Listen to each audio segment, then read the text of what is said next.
Okay, switching it up here with my return to reviewing the latest fairy tale, chapter 296, Natsu versus the Two Dragons. So it starts off with a close-up of a dark figure that appears to be crying. It sort of looks like Zaref, but Jalal and his group believe that the power is somewhat different than his, so maybe it's not him. Jalal decides to go after him, but we get back to the finale of Natsu's fight between Sting and Rogue.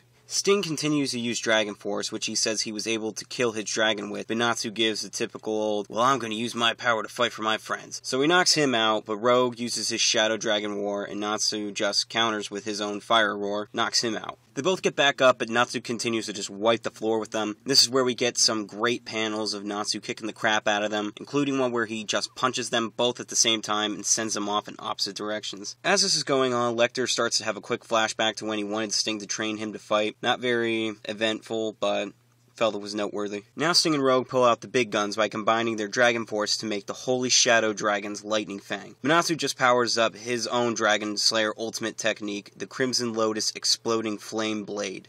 God, those are mouthfuls. He practically blows up another portion of the stadium, but his attack is successful in defeating Sting and Rogue, bumping Fairy Tail into first place in the tournament with 45 points. The chapter ends here. So, I thought this was a cool chapter, basically just Natsu being the shit out of Sting and Rogue the entire time, which made for some awesome panels. I guess the only problem I had was that Gajeel never returned to help out. I mean, Sting and Rogue were built up to be these unstoppable Dragon Slayers, who were training all this time while they were away, and they can willingly use Dragon Force, and yet Natsu was able to beat both of them by himself. I would have preferred Natsu just barely being able to beat Sting, and Gajeel just being barely able to beat Rogue. We didn't get that, but it was a decent fight nonetheless.